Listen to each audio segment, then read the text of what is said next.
हे भगवान, सकाळी उठल्या उठल्या पावसाचे दर्शन झाले आणि मूडच ऑफ झाला. कारण काय ते पुढे सांगतेच.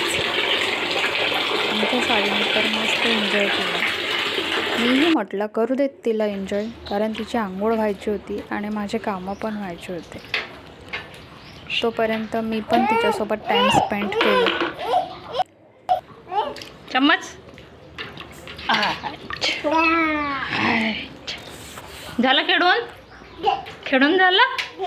पाऊस येत आहे. पाऊस येत आहे. ये झालं. आंघोळ करू आता.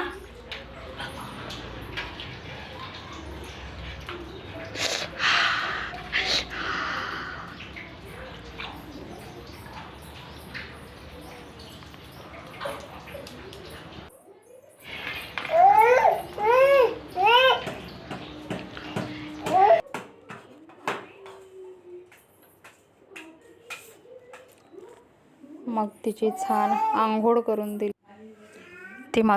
ती छान मस्ती करत तिची तयारी करत होती.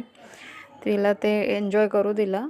मी माझं तोपर्यंत शिल्लक जे कामं राहिलेले होते ते आवरत होते.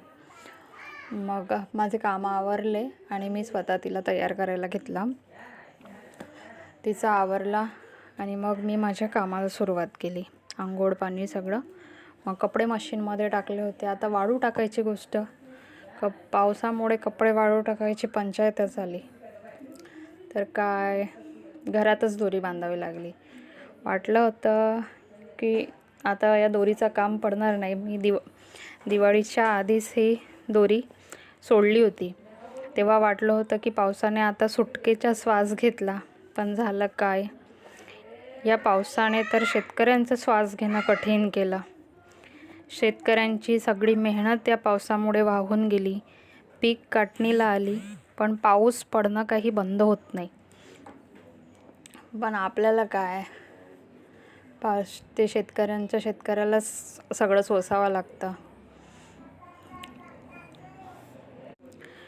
असो, शेवटी म्हणतात ना की नैसर्गिक आपत्तीस मंडळ जबाबदार राहणार नाही.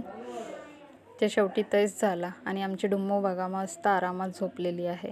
तोपर्यंत तिचे पप्पा संकल्पाला घेऊन स्कूलमधून आले आणि संकल्पाचं बघा लॅपटॉपवर काही ड्रॉइंग वगैरे करणं सुरू होतं.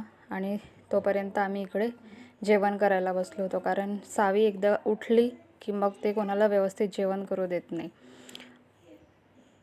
तोपर्यंत